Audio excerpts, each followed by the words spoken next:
Shazam won't be seen tonight, so we can bring you a very special episode of The Gen X Files. Welcome to The Gen X Files. I'm Jim. I'm Adam. And today's show is all about Air Force One. Please get on my plane. Please get on my plane. Yeah, get off my plane. I'm happy to report that he didn't say all his lines through clenched teeth during the movie. I love the speech at the beginning where it's like, Look, the version we had did not have the greatest mix, and he got such a deep voice and talks so low. I think I'm at the age now where the frequency that he speaks at I can't hear.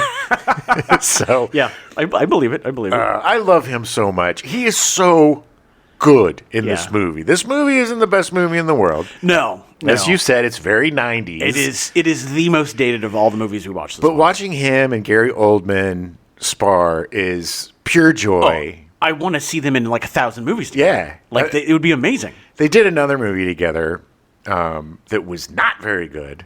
Which one was that? I don't remember the name of it. I believe Harrison Ford had a shaved head, and he was like a tech mogul, and... Yeah, exactly. What? Exactly. God, I don't remember that at all. All right. Not Frantic. That was the Polanski movie. Frantic. Paranoia in 2013. Never heard of this movie. Of course you didn't, because it's Liam Hemsworth. It was a tech thing. Oh, it's got 8% on Rotten Tomatoes. Yes, really good. Like I said, I love Harrison Ford. He's always great, but he has been in some super stinks. And this one, I was just like, I can't. It was just so bad. No idea what this movie is. Wow. Okay. Well, hey, all right. We're going to cover that next month. Yeah. This was a much better pairing of the two. But, look, welcome to our last in our Good President's Month. Yeah, we're ending it on a bang. Yeah, I mean, look, this president kicks ass, man. He does. They took the backstory of the American president that they nixed, of him being like a special ops guy, and did they go with it? But the thing about Harrison Ford that makes him my favorite action hero is he's vulnerable. Yeah.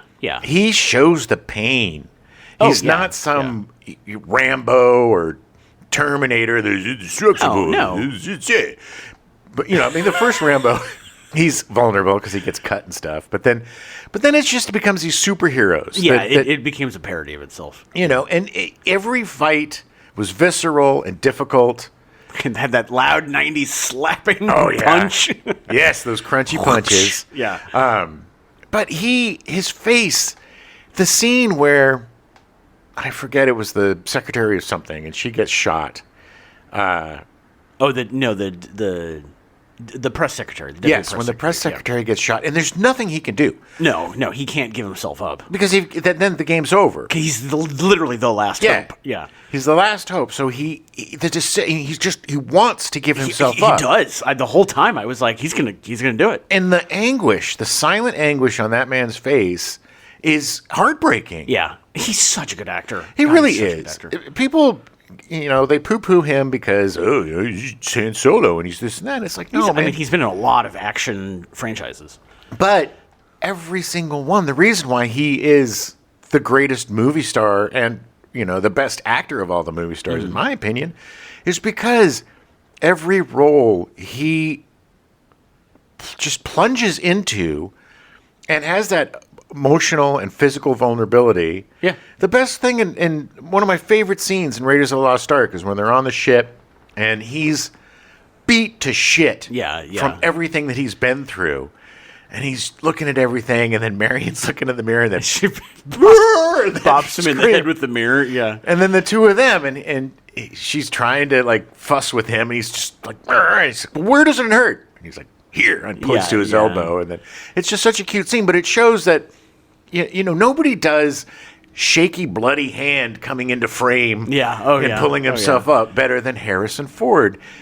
And in this movie would have just been laughably stupid with just about anybody else. I agree. But he pulled it off, and Gary Oldman, look, man, Gary Oldman's super over the top in this. Oh, he's so. But it's the Gary Oldman quiet to yelling.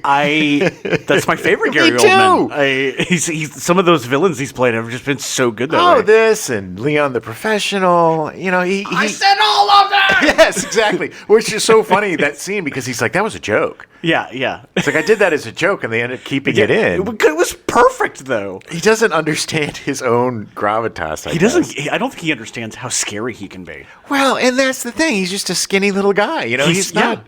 Yeah. It's pure force. It's force of nature. It's so his. It's his incredible acting ability. Both these guys are powerhouse actors in different ways. You know. Yeah. And that's why they make such great foils in this movie. And the supporting cast, for the most part, is really good. And it's a fun, dumb movie. Yeah.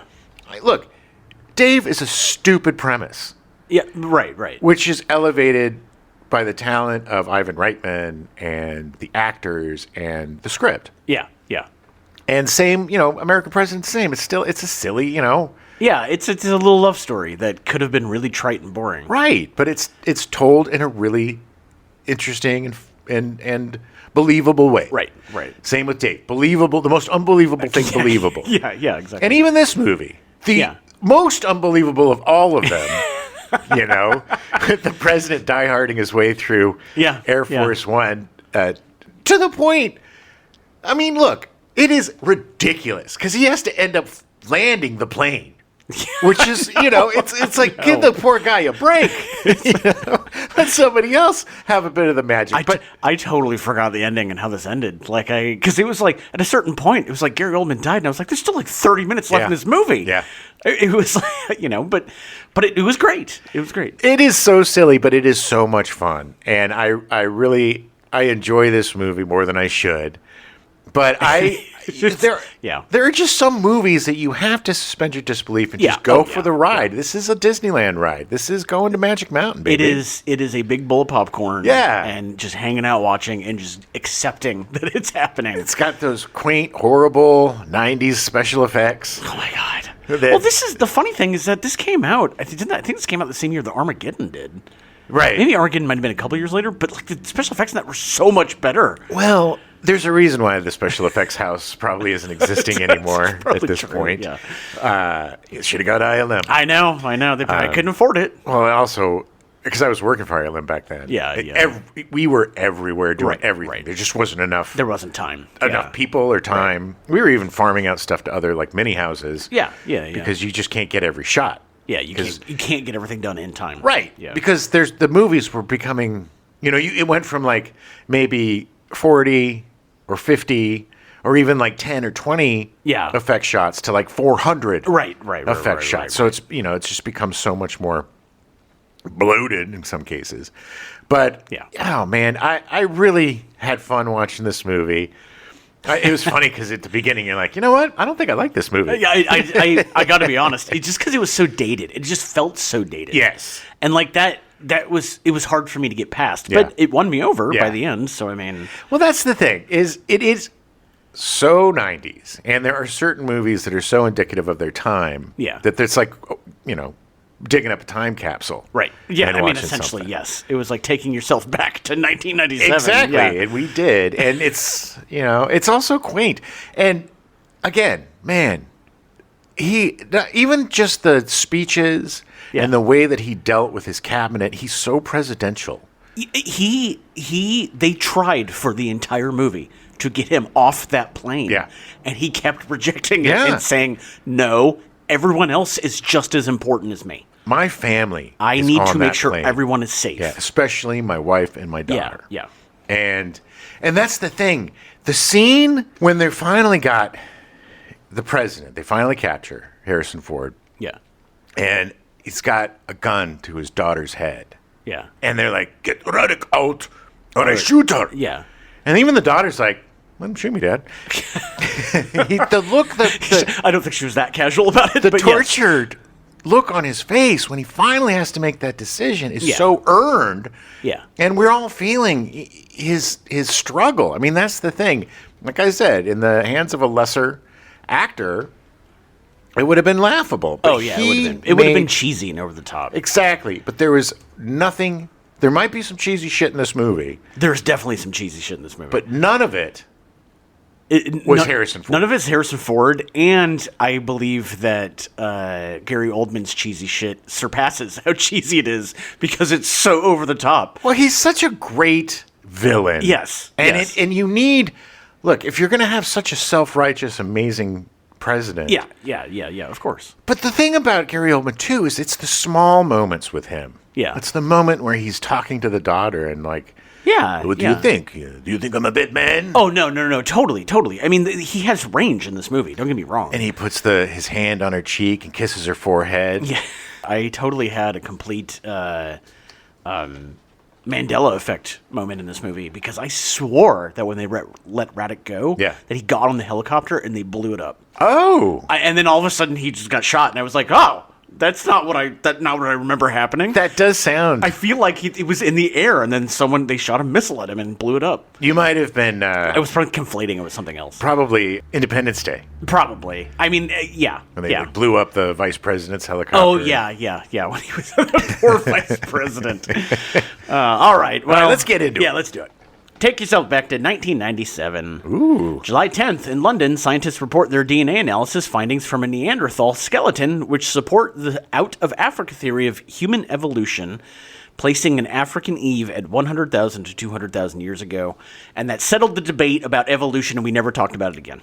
Yes, exactly. No, everybody was like, yes, evolution is completely 100% correct. Well, what was it, Pangea? Yeah. That all the continents were one landmass. Yeah. And then broke apart. So, of course, it makes sense. Yeah.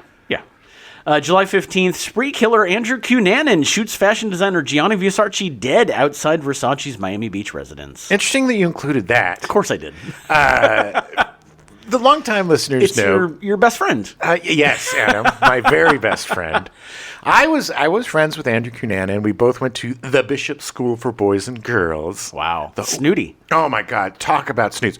I was bussed in from Escondido to La Jolla. Oh, wow. And, we were middle class, but these were the richest elite. Snooty of the snootiest. Yeah, it was like the Epstein Island of schools.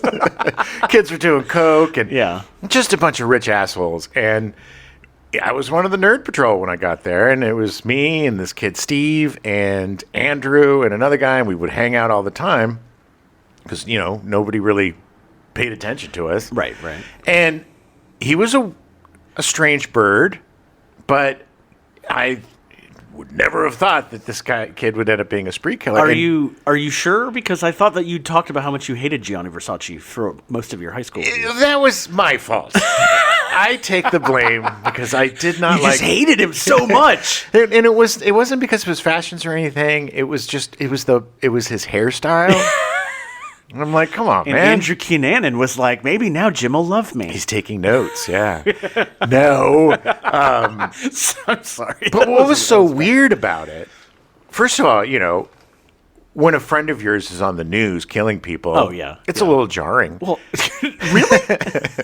But a friend of mine knew a producer for Nightline, and they tried to get me on to talk about him. And some German tabloid contacted my parents to try to get my yearbook, and I refused. You sold it for like $10,000. Well, they weren't offering enough. No, I didn't. I found out after the fact because my folks were like, "No, thanks." No.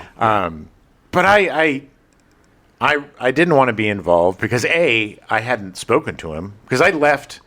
I hated that school so much that at the beginning of my sophomore year, I had almost a PowerPoint presentation of why I should go to public school in Escondido.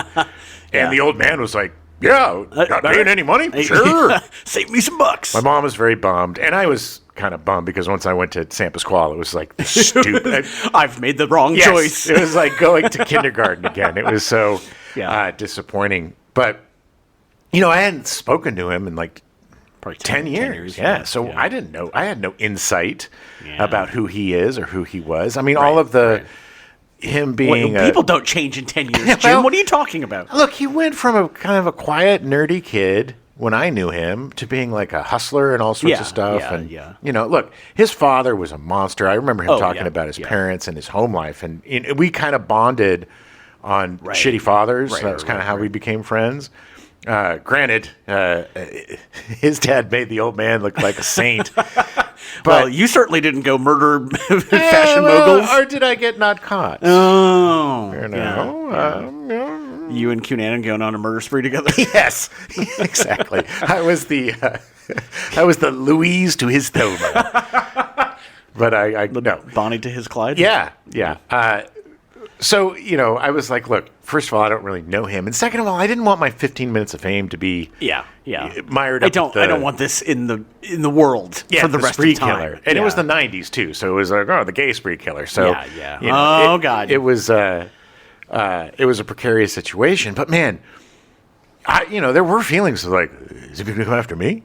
I mean, irrational feel. But that's what it is when you know somebody. Sure, of course. And he's going around the country killing people. Yeah. But when they finally got him, it was so weird. It was just one of the most surreal periods of my life, this whole manhunt. And Right. It was all over. Over it was the huge. news. It was huge. Yeah. Absolutely the biggest story. And I think he died on a houseboat or something. He killed himself. Yeah. And they finally found him. But, it's so bizarre. I mean, I knew him, and I kind of knew OJ. So that's weird. Yeah. I know. Well, that is why they were following it so much because of OJ. They realized they could cover it 24 hours a day and people would pay attention. Exactly. Yeah. So I've known my fair share of murderers. Yeah. Yeah, well, if OJ did it. Okay, here we go. July 25th, K.R. Narayanan is sworn in as India's 10th president and the first member of the Dalit caste to hold this office. The Dalit caste is the lowest caste in India, used for the untouchables and outcasts. It's just... I know. The caste system is so effed up. It is so weird. And look, I mean, we didn't call it the caste system, but we had our own caste system for quite a long time. Well, of course. We still kind of do now. Of course we do. But that was such a breakthrough for India. Yeah. And India's been perfect ever since. Yep, it's been great. No issues from India since. That very same day, July 25th, Air Force One is released in theaters. Get off my plane. It's a cheesy line, but he sells it so well. So well. That's why everybody says it.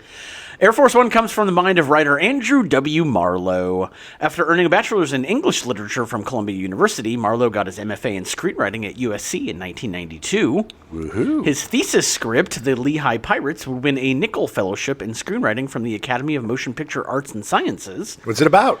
I don't know. Pirates? From the city of Lehigh? Okay. Were they a baseball team? Yeah, yes. Actually, I just found out yesterday that USC, the master's program, if you get in, you don't pay for any of it. Oh. It's completely free. That's awesome. But it is one of the hardest programs to get into. I could imagine. Yeah. During the ceremony celebrating all of the winners of the Nicholl Fellowship, he would actually meet his future wife, Terry Etta Miller, who he would later create a couple of TV shows with. Excellent. In 1994, Marlowe would write 2 episodes of the NBC TV show Viper. Do you remember Viper? Viper. Yeah. About a man who turned into a snake. No, it's about the car. Oh, nice. Yeah, I know. I thought the same thing. I was like, let's go with the most boring version of Viper. Was it actually a Dodge Viper? Was through Chrysler. All the cars were Chrysler. Okay. Viper was about a special United States task force set up by the federal government to fight crime in the fictional city of Metro City, California, that is perpetually under siege from one crime wave after another. It took place in the near future, quoties, near future, and was essentially an hour-long commercial for Chrysler cars. Nice. Yep. Way to go, Lee Iacocca. Air Force One would be his first produced feature screenplay. He would go on to write End of Days, the Schwarzenegger vehicle in 1999. Oh, going after the devil. Yeah, which was not very good. That was a very bad movie. Yeah. Jumped out of the window and grabbed onto a pipe. Yeah. I fell. Is that the one thing you remember from that movie? Oh, and the young woman. I don't even remember who plays the Satan or whatever. Gabriel Byrne. Oh, yes. Yes. Gabriel Byrne was the devil. The devil, yeah. And Robin Tunney was the girl he was after. Robin Tunney, yeah. Robin Tunney. Had a good cast, but... it was just not a very good movie. It was fine. But it was, again, also very dated. It has an 11% on Rotten Tomatoes. Well, better than Paranoia. That was when Arnie just was just doing garbage. He was just taking whatever. I was sleepwalking my way through projects. I was having sex with my nanny. I was very busy making babies, illegitimate babies. Marlowe would also write Hollow Man in 2000, starring Kevin Bacon. Oh, I wanted that movie to be good. It was not. It was so bad. Same. I wanted that movie to be so good. Trailer was really good, Yeah. and then it was bad. It was a shame. Made me sad. Man, poor Kevin Bacon. Another guy who was such a great actor. Yeah. And he was really good in this. Yeah. But he gets saddled with so much crap. Yeah. And, it's just... He knows really. Yeah, he does. He does. I mean, he's choosier about what he does now. Later, Marlowe would create the Nathan Fillion-led TV show Castle, which would end up running for 173 episodes over 8 seasons. I really like Nathan Fillion, but I have never watched Castle, and I've never watched The Rookie. There are so many people that say that Castle is one of the greatest shows ever, and for some reason, it just does not appeal to me at all. And it sounds right up my he's alley. A writer, and he's Help he's solve crimes? self-help. It's like, yeah, well, maybe we should give it a shot. All right, look. He and his wife would helm the reboot of The Equalizer in 2021, starring Queen Latifah, which ran for 74 episodes over 5 seasons. Nice. It just got canceled. Oh. Yeah. Oh. Which I never watched it, but I like Queen Latifah and I love The Equalizer. Same. So same. Both the original show and the Denzel Washington movies. Are really I just recently rewatched all 3 They're so good. Equalizer movies. I love the movies. I love Denzel Washington. But he's got some weird lip thing. He's got a weird lip thing going that makes him always look like he's about to cry. Yeah. He's going to retire pretty soon. Oh. Yeah. He's decided on his last 3 projects or whatever that he's going to retire. Well, he's earned it, man. Yeah. He's such a good actor. Armyan Bernstein, co-founder of Beacon Pictures, optioned the script for Marlowe. Bernstein wrote the 1978 disco movie Thank God It's Friday and co-wrote the 1982 Francis Ford Coppola film One from the Heart. Yeah, One from the Heart. Tom Waits was in that, which breaks my heart. Yes, Terry Garr, too, was the star. It was a musical. It was not very good. Yeah. And Thank God It's Friday. Oh, my God. No. I talk about dated. We're going to cover that because I love disco movies. We'd have to. I've never seen it. I'm very curious. Thank God It's Friday. Whoa. Bernstein also wrote and directed Windy City in 1984, starring Kate Capshaw, and Cross My Heart in 1987, starring Martin Short and Ned O'Toole. Yeah, that movie sucked. Yeah, that was when they didn't know what to do with Martin Short. And they were like, maybe you can be a leading romantic lead. And then it was because it was just creepy. No. He's a creep. Not in real life or anything. In the best way possible. Yes, exactly. Yes. It's just, he can't be normal. No. He has to be weird and character-driven. You got to be in Clifford. You got to be in Only Murders in the... he's a weird, quirky guy. And whenever he tries to play it straight, it just doesn't work because there's something in him that just cannot do it.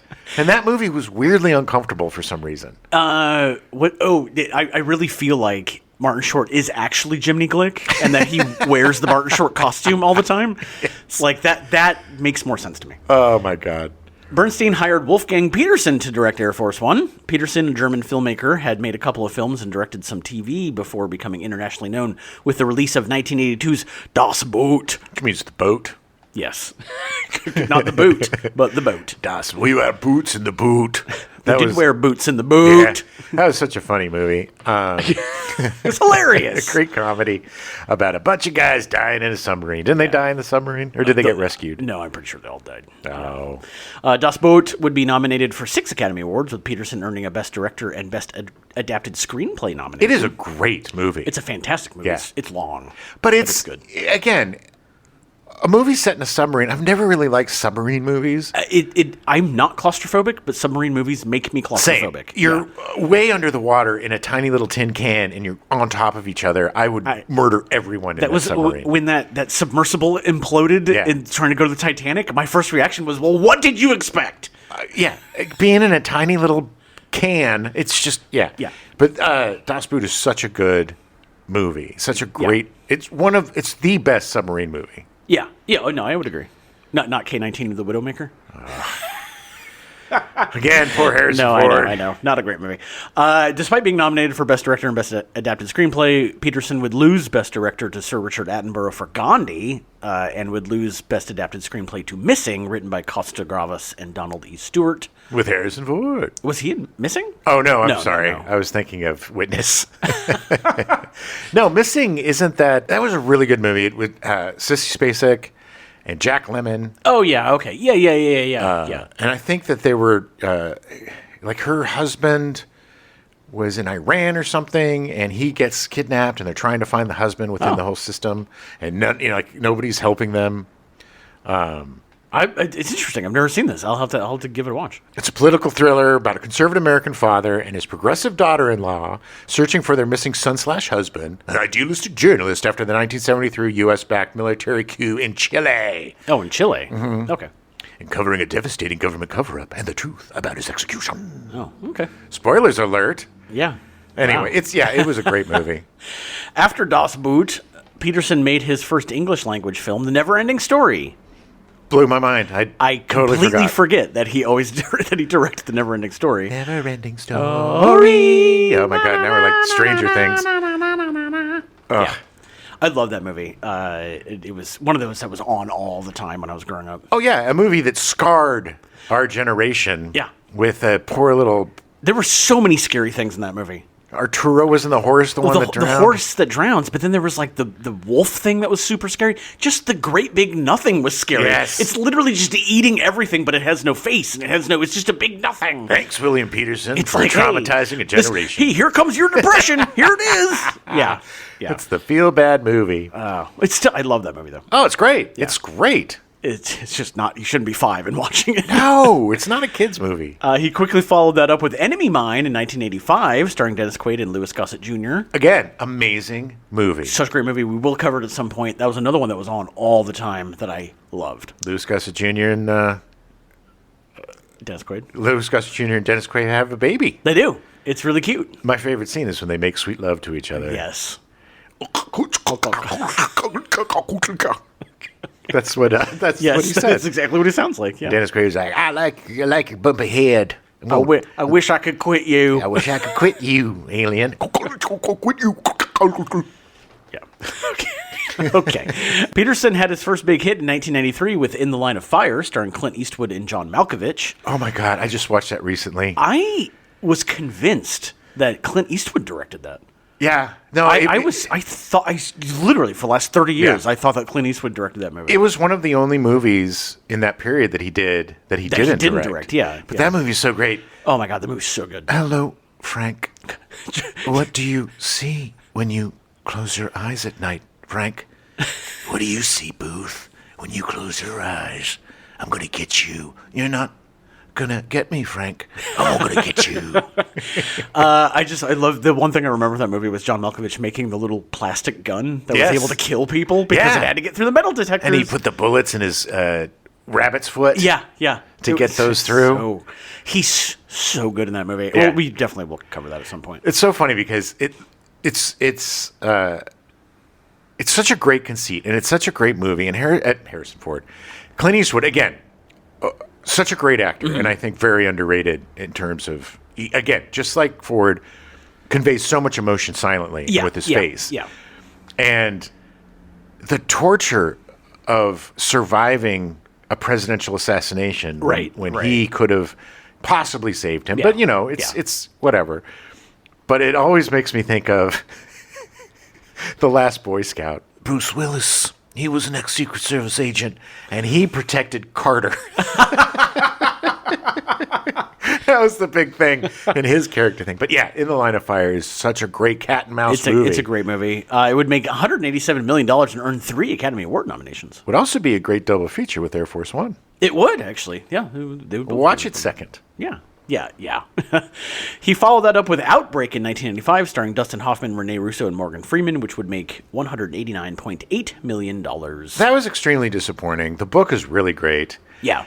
but the movie was just... The movie just kind of fell all over the place. It was thin. There was too much shit going on. It was really thin. And the part that I loved the most about it, because I wasn't a huge fan of him then, but when Patrick Dempsey was yeah. patient zero. Patient Zero, yeah. And watching him bleed out was like, yeah, not flinging your coat around now, are you, lover boy?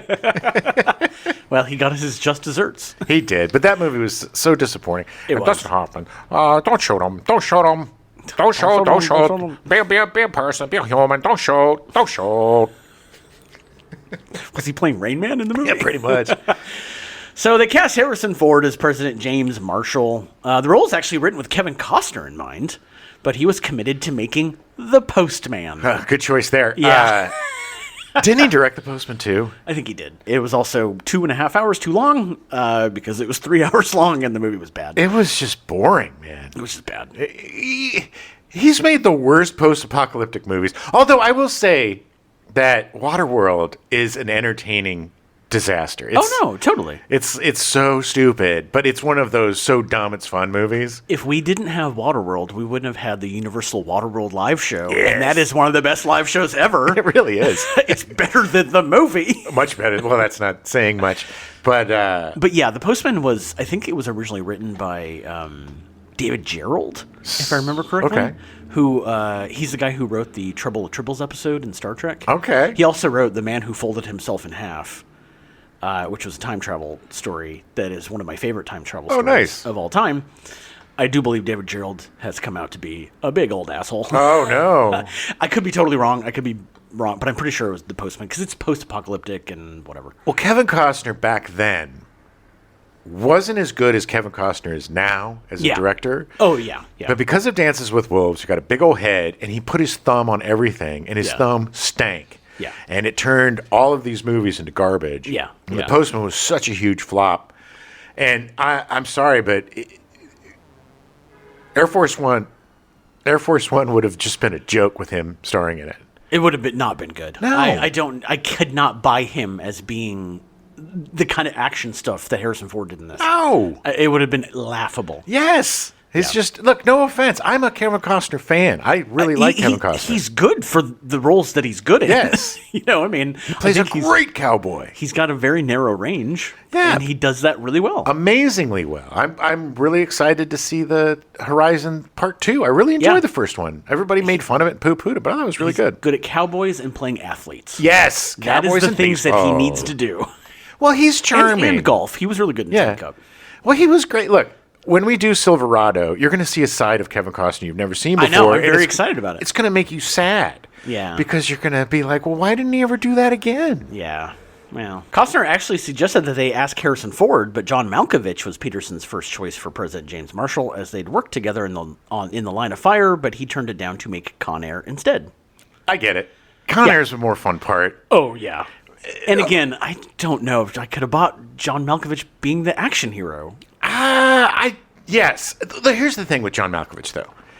Yes, but he always surprises me. That's true. That is very true. He always comes out, and I love him so much because there's some actor, it might have been Seth Rogen or somebody, but somebody was doing a scene with him, and he did something, and it didn't go over very well or whatever. Yeah.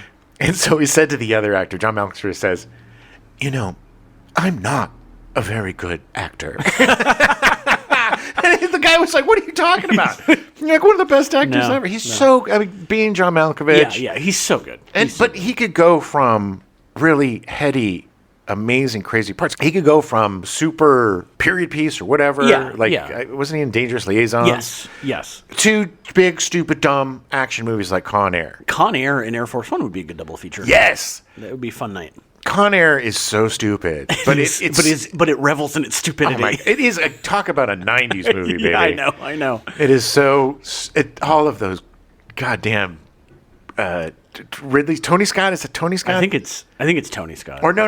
It's the Transformers guy, the worst director in the world. Oh, Michael Bay. Was it Michael Bay? I'm pretty sure it was Michael Bay. Yeah. I mean, good Lord.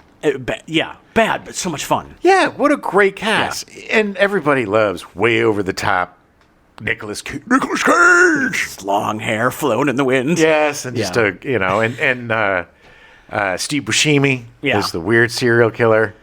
Yeah. He's just Having a tea It party. was around the time when he was just playing weird, crazy people. Yeah, it's just such a stupid movie, but very fun. Very much the definition of guilty pleasure. Oh, yeah. Gene Hackman was also asked to play the lead, but Hackman thought the script was Lousy. Yeah. And again, I don't think Hackman could have pulled off the I do. actiony scenes. I do. I think he could, because the actiony scenes aren't crazy snapping necks and stuff. Yeah, but I feel like even at this point, I feel like Gene Hackman was just a little old to be doing that. Maybe, but he was a big, tough dude. No, that's true. I mean, don't get me wrong. But And, this is around the time... and he's a fantastic actor. amazing actor. And this was around the time of Unforgiven. Yeah. And he's a kind well, of it a was about badass 5 in it. years after. But he's kicking ass in that movie. But I don't know if people would have bought it, because I just think he would have appeared to be a little too old. Well, it's not his cup of tea either. No, it's not his thing. He was never an action hero kind of guy or a big blockbuster kind of guy. No, not at all. Not at all. A little bit. I mean, he did that Will Smith movie, Enemy of the State. Oh yeah, but he was like the which actually was around the same time. Yeah. But that was He was kind of he was being like the old mentor guy. Well, people say that it's an unofficial sequel to The Conversation. Yes. And that his character is the dude from Listen The to our Conversation. conversation episode please for do. all of the in depth on that. And if you don't, just watch the movie. Yes. It is Coppola's, in my opinion, Coppola's best movie. I agree. I know. 100,000% agree. Yeah. It's my favorite of Coppola's It movies. is. It is one of my favorite movies from the 70s. Yeah. Like, it's so good. It's amazing. Such a good movie. Ford was a natural choice, as he was a bona fide action star, appearing in, up to this point, the first 3 Star Wars movies, the first 3 Indiana Jones movies, Force 10 from Navarone in 1978. Love that sequel to Guns of Navarone. Yeah. Patriot Games in 1982, and Clear and Present Danger in 1994, playing Jack Ryan. Get off my back. That's what he said now. Give me back my files. Those are fun movies. Yeah. I started watching one of those a few months ago. I've only seen both of those once. I've not seen them in a long time. They're pretty fun. Yeah. I have a yearn to watch those again. I've been kind of thinking about Harrison Ford movies. I wanna go through. Yeah. He was also in The Fugitive in 1993. Oh, Phenomenal movie. one of the best action movies ever. It was literally Harrison Ford to a T, because he's constantly running around like he's going to get murdered, and he plays it so well. Oh yeah, and talk about getting beat to shit. Yes. I didn't kill my wife. I don't care. I don't care. And again, he and Tommy Lee Jones so perfect together. Oh, great. I almost cry every time at the end when he finally believes him. And Harrison Ford is crying because he's just like, I can't believe it's over. I can't believe you believe me. Yeah. And he's just taking care of him like a baby. He's like, come it's on, so doctor. good. Come on. We got to find some way to cover it. Oh, we will. Such a good movie. In 1985, Ford starred in Sabrina, directed by Sidney Pollack, a remake of the 1954 film starring Audrey Hepburn and William Holden. Yeah, that was he and Greg Kinnear inexplicably playing brothers. And Binoche, Juliette Binoche, wasn't it? Who played Sabrina? Yes. That sounds right. And Sabrina was like the daughter of the butler of the family or something. Yeah. And Harrison Ford's kind of in love with her, but the brother is in love with her. It's not a bad movie. I remember enjoying it, but it was one of it's those just more of like rich people doing rich people things. It was also another one of those unnecessary remakes, like Meet Joe Black, That was rife in the 90s. Yes. It was like, hey, let's go back to the 40s. Back to the 30s and 40s and remake everything. It's like they're doing now with stuff from the 80s. In March of 1997, Ford had another movie released, The Devil's Own, co-starring Brad Pitt. That's a guilty pleasure. I have only seen it once, and I don't really remember a lot about it. I remember Brad Pitt having a really terrible accent in it. Oh, yeah. Well, he was from Belfast. Yeah. Oh. It's a cool premise where Harrison Ford plays I think a Boston police detective. Yeah. And he kind of takes in Brad Pitt, who is an undercover IRA agent who's going to blow something up. And so it's a cat and mouse thing, but they know each other. So it's interesting. And it was interesting to see 2 really good actors working together. Yeah. It's something I need to see again. It's just a thin script. Yeah. The material didn't rise up to the performances. Right. Which is a tired old story in Harrison Ford's career. Yeah. Despite being directed by Alan J. Pakula, the movie would only make $140 million against an $86 million budget, making it a box office disappointment. Whatever, they made $60 million. Just relax. It also had received very mixed reviews, but it's fine. There was also so many IRA movies coming out at that time. Yeah. The one with Jeff Bridges, the bombing movie. Was that the art? Yeah, because it was Tommy Lee Jones again with a really bad Irish accent. Oh, you're after me, Lucky Charms. God, what movie is that? That's Blown Away. Blown Away. Yeah. Yeah. You're right. And Tommy Lee Jones, he lives on an old boat, an abandoned boat that was half sinking. Oh, I'm going to make me bombs here. Apologies to the Irish. So Ford was paid $20 million to star in Air Force One, 23.5% of the entire budget. Worth it. It was. They made their money back on it.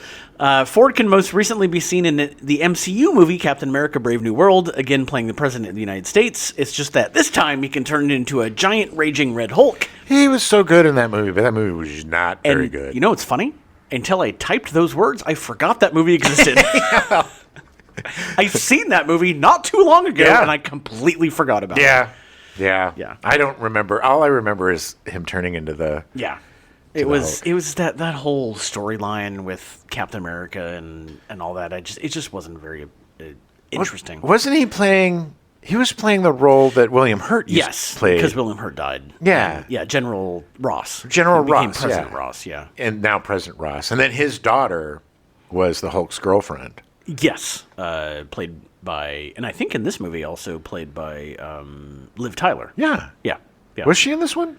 I think so. Yeah, because they also brought back... Again, we just watched this not too long ago. Ford can also be seen in Shrinking, much, much better, which he considers to be one of his favorite roles of his career. I just watched the 3rd episode of the new season last night.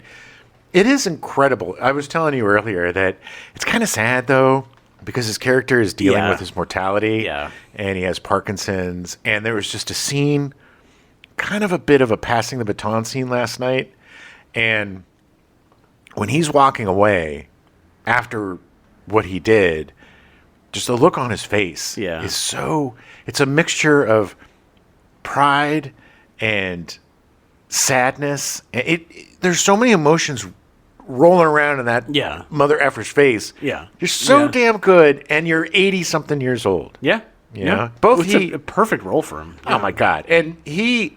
nails it. That show's amazing, and everybody in it is really, really good. It's just a feel-good show. Yeah. We need more of those. We do. Wendy Crewson was cast as First Lady Grace Marshall. Yeah. Crewson is a Canadian actor that mostly appeared on Canadian TV until she appeared in The Doctor in 1991, starring William Hurt. Yeah, she's like, oh, get off the plane, eh? Look, you hoser, you don't put a gun to my daughter's head, hoser. I'd get my husband. He'll shove a cruller right up your nose, eh?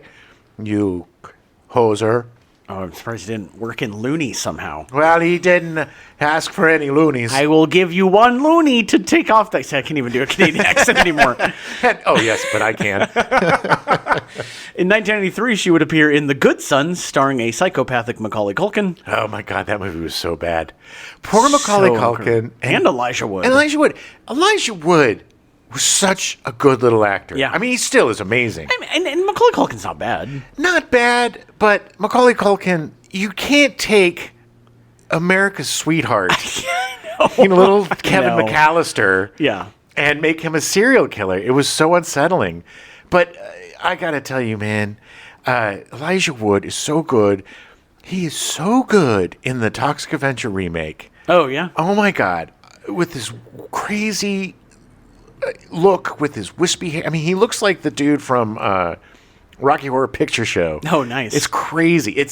I love him so much. I just also watched I watched all of the Lord of the Rings movies recently, and there's this great, I don't know if you've seen it, it's an interview where Dominic Moynihan pretends to be a German reporter. Yeah. And it's like, do you have eggs?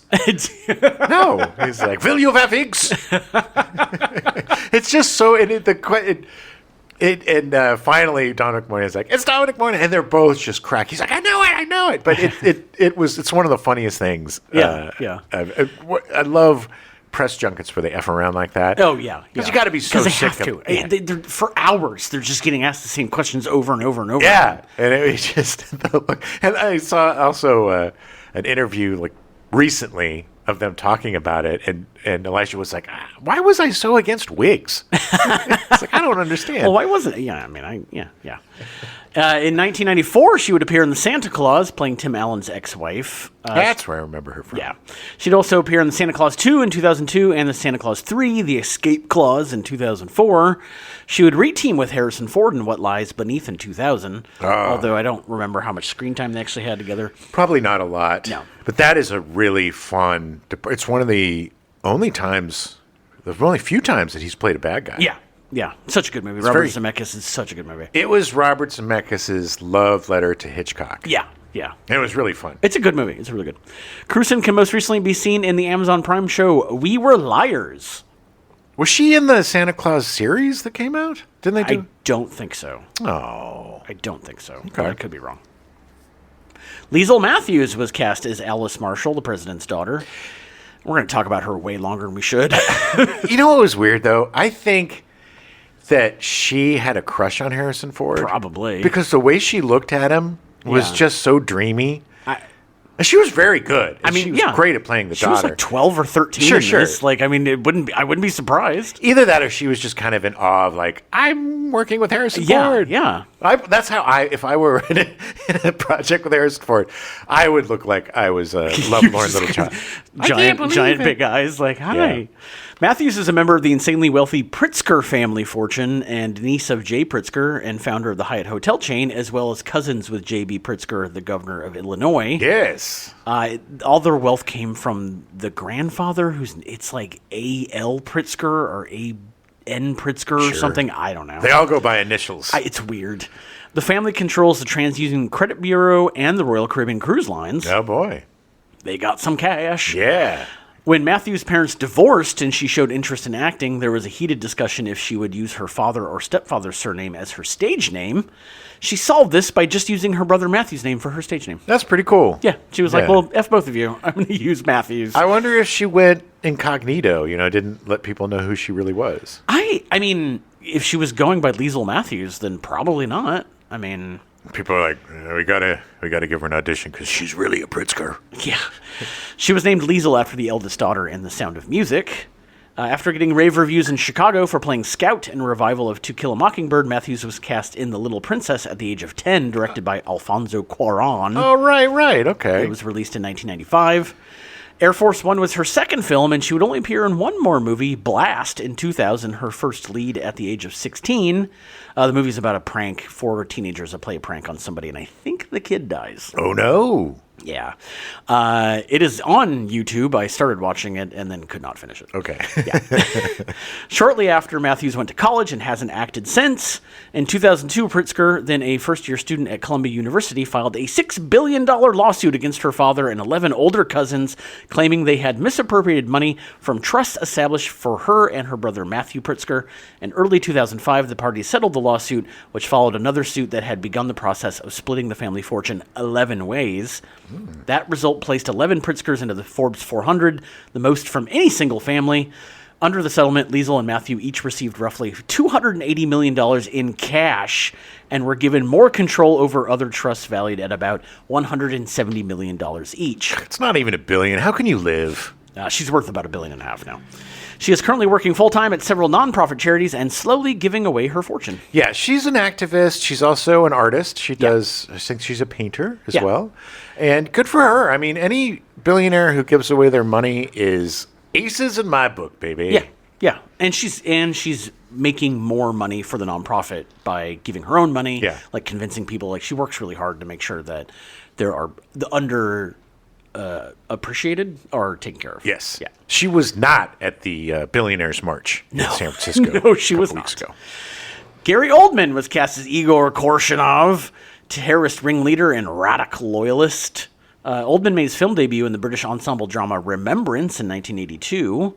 He would rise to prominence with roles in Sid and Nancy in 1986, playing Sid Vicious. That's where I first saw him, and I was like, who is this dude? He's awesome. He was in Prick Up Your Ears in 1987, playing playwright Joe Orton. Yeah. He was in The Firm in 1989, a made-for-TV movie about West Ham United and called one of Oldman's finest acting performances. Not to be confused with The Firm starring Tom Cruise. No, different based movie. on the John Grisham novel. Yeah. This was essentially about the guys that run the soccer club in West Ham United. Yeah. I But need to apparently see it's really that. good. Yeah. Oldman was... and then he was also in Rosencrantz and Guildenstern Are Dead in 1990, playing Rosencrantz along with Tim Roth. I Roth. love that movie so much. The play is so good. Tom Stoppard is a genius. It is genius It to is see so brilliant. Hamlet through the eyes of two ancillary characters. Yeah, it's so good. And it is so meta, and it's so weird, and so it's like, good. what do we do now? I mean, it's just Yeah, like, yeah. they're just stumbling through this tragedy, it's so good. making a comedy behind the scenes of a tragedy. So brilliant. It's like one of the first. It's like the first found footage Shakespeare project. It is the most brilliant twisting of Shakespeare that I've ever seen. Amazing, and those two nail it. Nail it. Good. So good. Oldman was not afraid to play bad guys either. He was in JFK in 1991 playing Lee Harvey Oswald. Great in that. Yeah, fantastic. He was in Dracula in 1992 playing Count Dracula. Way over the top. Talk about over the top. Yeah, that's not my favorite movie version of Dracula, but it is just like everything Coppola does. Super interesting. The fact that he used special effects technology from like the 30s and 20s, Right. and did everything old school is amazing. It's just a shame that. The movie's just not very good. And as much as I love Keanu Reeves, there's vampire girls all over me. Where are you, Harkness? Are you Dracula? Yeah. Yeah. He was also in Leon the Professional in 1984 playing Norman Stansfield. It's one of my favorite movies of all time. Absolute one of my favorite performances of his. Oh, yeah. And one of my favorite movies. It's so good. When he pops those little pills and takes a bite. Oh my god, it's so good. Everyone! It's so good. Community does a great parody of that. Oh, yeah. They have so Yeah. many different characters that do the everyone. He was also in The Fifth Element in 1997 playing Jean-Baptiste Emmanuel Zorg. Again, such a brilliant bad guy. So insanely over the top and so good. But so much fun. So good. Because he has a boss, he's not, Yeah. it's the big Yeah. blob of evil, the part where it's like the ooze starts coming out of his head when he gets it wrong. And the whole thing with the guns and the dumb, whatever those Really things are dumb- called. Yeah. Oh, we got to cover that movie. Aziz, light! It was every time Phoebe turns, if I'm in the kitchen and I don't have the lights on, every time she turns on, I literally turn and go, Aziz, light! Nice. I can't help it. What are you doing in my cab? Oh, it's such a good movie. Oldman had to choose between a role in Air Force One or Speed 2 Cruise Control. Right choice, buddy. He literally turned down the villain role in Speed 2 and was like, yeah. Yeah, well, why would, look, Jason Patrick, God love him. He ain't no Keanu Reeves. It's bad. It was a bad movie. His performance during filming of Air Force One earned him the nickname Scary Gary during production. No, it's Scary Gary. However, he did not stay in character between the scenes. Wolfgang Peterson called the filming experience Air Force fun because of how comedic and genial Oldman and Harrison Ford would be off screen. I like to call it Air Force fun because of the fact that Gary Oldman and Harrison Ford, they were fun. He also said that Oldman would suddenly return to the menacing film persona instantly. Yeah, like a good actor does. Yeah. This is why method acting is I know. bullshit. I know. Because the best actors can turn it on and off because that's what it is. Like I said, if you're doing an accent and you want to keep talking in the accent, I totally get it. Yeah. Because it's hard to slip in and out of an accent. Yes.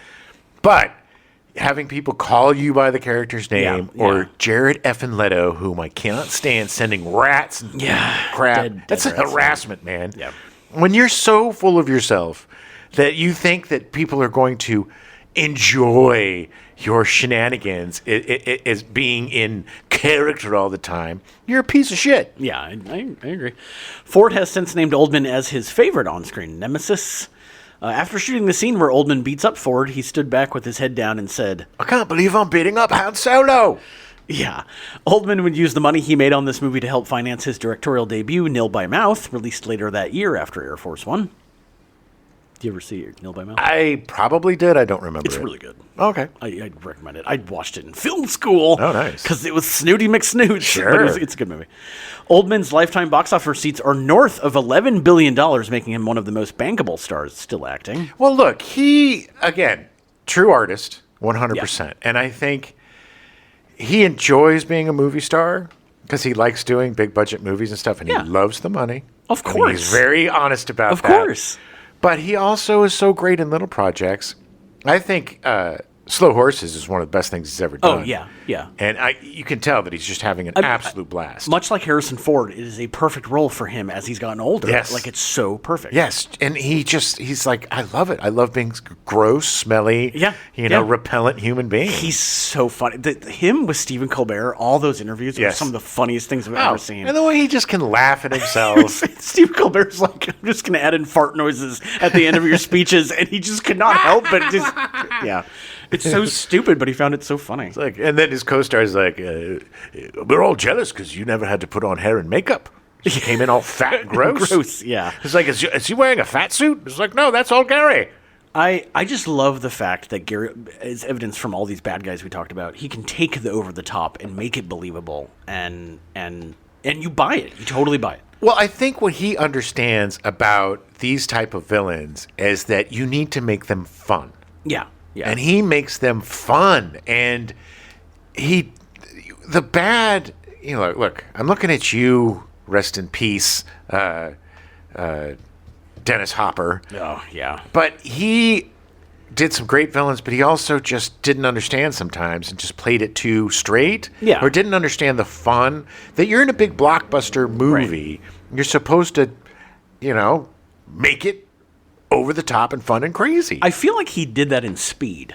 Yes, 100%. But I think that's the only time he really did it. He's done it a couple of times, but he also, and don't forget Super Mario Bros.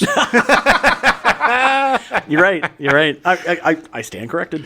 But, great actor, but still, some really good actors or quotes artistes don't really get what it is to be a character in a blockbuster movie. Yeah. And Gary Oldman understands the difference between doing Rosencrantz and Guildenstern and then doing something like The Fifth Element. Right. As we said, he can most recently be seen in Slow Horses, The British Spy Show, or on stage performing in the Samuel Beckett play Crapp's Last Tape at the Royal Court Theatre in London. Let's go! Let's do it. Elia Baskin was cast as Andrei Kolchak, Kirshanov's second-in-command and pilot. He's that guy that you look at and go, oh, yeah, he's always the Russian. Oh, yeah. Always. Baskin is actually Latvian-American and came to prominence playing Robin Williams' best friend in Moscow on the Hudson in 1984. Yes,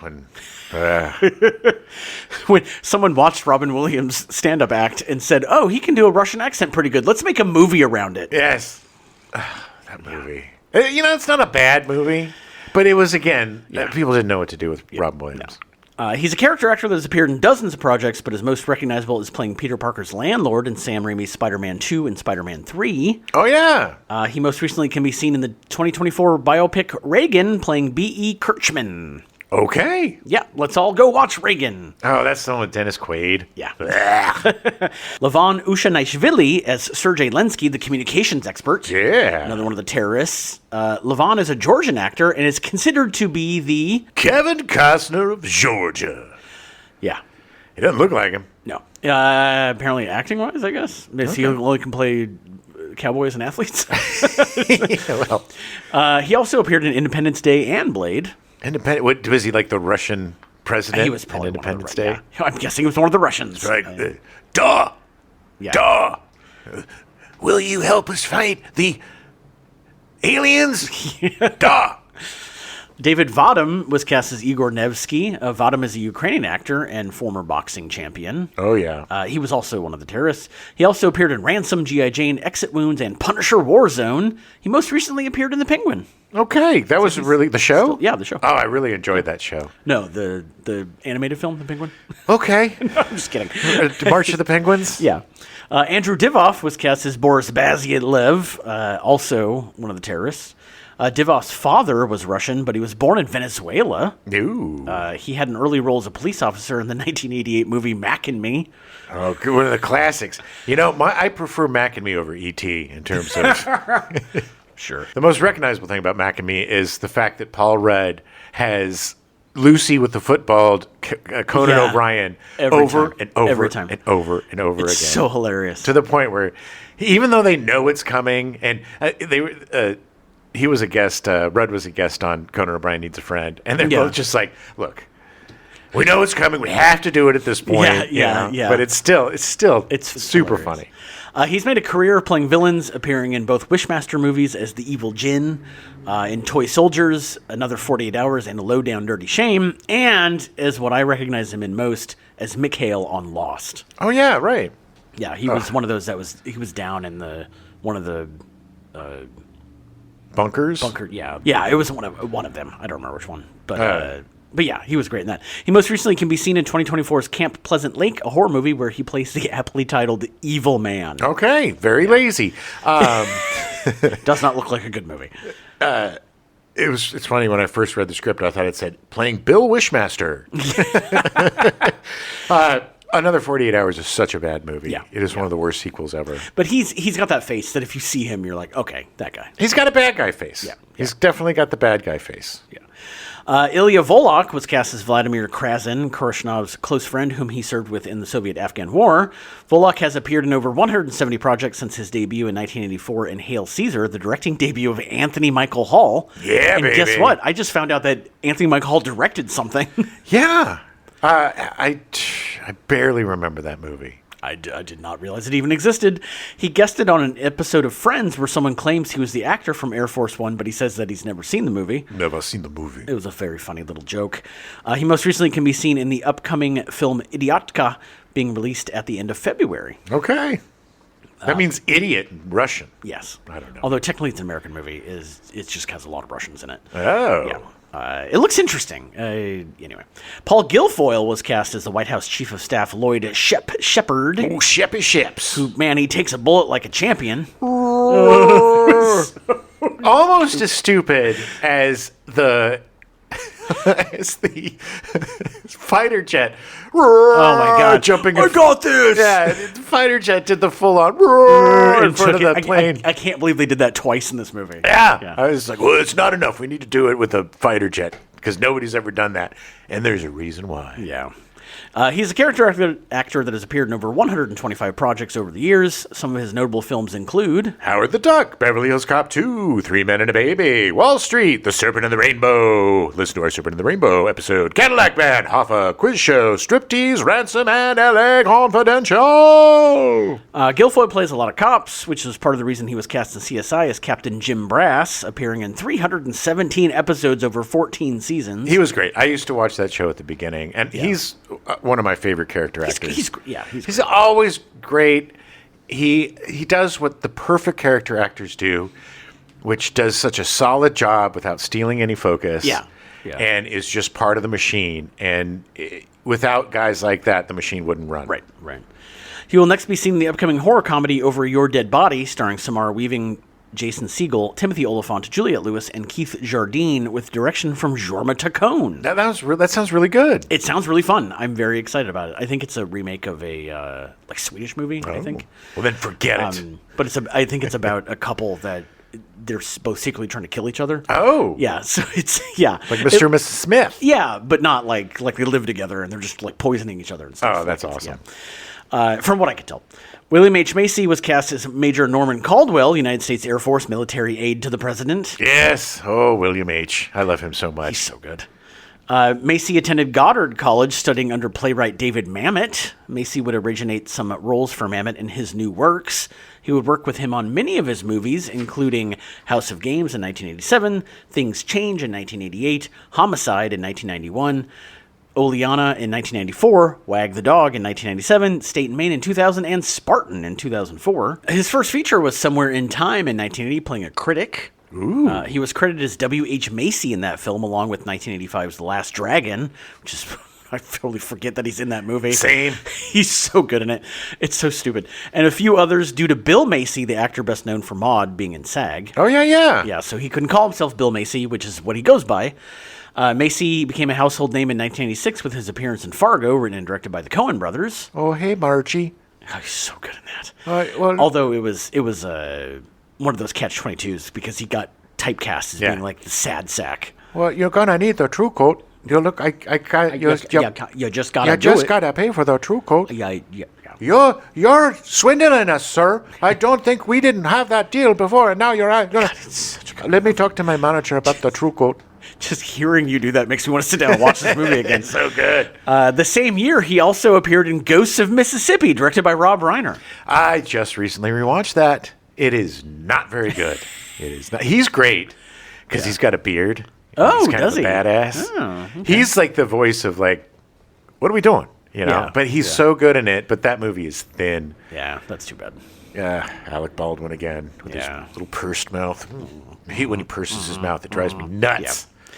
In 1987, he would appear in Paul Thomas Anderson's Boogie Nights, and 2 years later, he'd work with him again on Magnolia. His role in Boogie Nights is so sad, and it is again, it is such a great performance of a guy that is just driven mad watching his wife have sex. He's the one that Shoots his wife and then shoots himself. Right. He shoots his wife and the lover and then shoots himself, right? I think so. Yeah, because he's just... It's been a while since I've seen it, but he definitely shoots himself. I remember that. I don't remember... I'm pretty sure he shoots her. He's the cameraman, and he just has to keep filming his wife having... But she's also, like, having a lot of affairs. Like, it's not like she's just a porn star. Right. Like, she's literally, like, at a party, like, getting banged by, like, 50 guys. Yeah. And he's just, like... He's just a what cuckold. the hell? And he's driven mad by it. And he's so good in it. oh, and in Magnolia, too. It's the sad little quiz boy. Yeah. It's starring the Foxfire, Yes. which is really close to Gen X headquarters. That was my dive bar of choice for many years. It was my favorite thing, going and sitting in the seat he sat in during that movie. Flirting with the bartender. And getting braces. Getting the big old braces. Yeah. He's such a good actor. Macy has also had a good career on TV, appearing in 31 episodes of ER. Totally forgot he was on ER. Totally forgot. Well, that show had like 15 seasons. Yeah. So, I mean, 31 episodes is like 2% of the show. You can watch that on HBO Max. It's also coming to Netflix soon. Oh, it is? Yeah. Okay. I started a rewatch of that. I need to go back to it because it is really It's a great show. great show. And that's, I've been watching The Pit, and The Pit makes me want to watch ER. Yeah. He did 30 episodes of Curious George as the narrator. Nice. He's got that nice voice. Yeah. Yeah. Curious George. So curious. By Curious George. I thought you were going to say so curious, so George. Yeah. He did 134 episodes of Shameless over 11 seasons, eventually directing an episode, writing 3 episodes, and acting as showrunner from seasons 5 to 8 and for season 11, the last season of the show. I didn't see the last few seasons of that show, but I did watch probably the first 7 or so. Oh, really? And his Gallagher, whatever his... It's like Jimmy Gallagher. Something like that, but the father of this family, I've never seen a portrayal of an alcoholic so realistic with the DTs and and he was such an awful character that kind of wanted to do the right thing. Right. And his kids wanted to love him, but they don't trust him because he's such a piece of shit. Yeah. And it was a great show. Emmy Rossum was really great on that. Yeah. The kid from The Bear. Oh, yeah. The Bruce Springsteen movie. David Allen Green or something. Yeah. He played Flip, the super smart kid. I totally forgot he was in that. He was great. Great show. He actually appeared in 4 movies in 2025. Train Dreams, streaming now on Netflix. I've been circling that. Nominated for Best Picture. Yeah, it looks great. I love the actor that stars in it. It's Joel Edgerton. I love Joel Edgerton. Yeah, he's really good. I didn't know William H. Macy was in it, but I've been I didn't know he was in it button. either, and I got to be honest, the thing that turns me off most about that movie, not knowing anything about it, I hate the title. Yeah. Just something about the title makes me not want to watch Yeah. it. I think I have to work tonight, and during work, there's some downtime. Yeah. And I'll usually watch something. Yeah. So I think I might start watching that tonight. Okay. He was also in Soul on Fire, about a St. Louis man who survived burns over his entire body. Oy. Yeah, it's a true story. He was also in The Running Man, the new adaptation of the Stephen King story. Oh, yeah. Yeah. Yeah. Which, forgot he was in that. Yes, playing his buddy who sets him up with a bunch of gear. Yeah, yeah. And he was also in Frontier Crucible, a Western. Okay. Yeah. He'll next be seen in Brian, a coming-of-age comedy written by Mike Scollins. Oh, he's the writer for... He's one of the writers for Seth Meyers. Yes. Which I was just shocked that he had managed to get a feature made. Well, let's see how good he is, Yeah. because he sure writes some shitty jokes. He does. He does. Xander Berkeley was cast as Secret Service Special Agent David Gibbs, head of the Presidential Protective Division and traitor. Xander Berkeley is one of my favorite character actors. He's so good. He is so good. And there's a great documentary called What's His Name or Who's That Guy? Yeah. And it's all about character actors and and how difficult it is to be one. Yeah. And he's one of the guys that they kind of focus on. And he has been in so many movies. And he's such a great actor. It's insane how much work he's gotten. And some people complained that, the reveal of him being the traitor is too early. Yeah.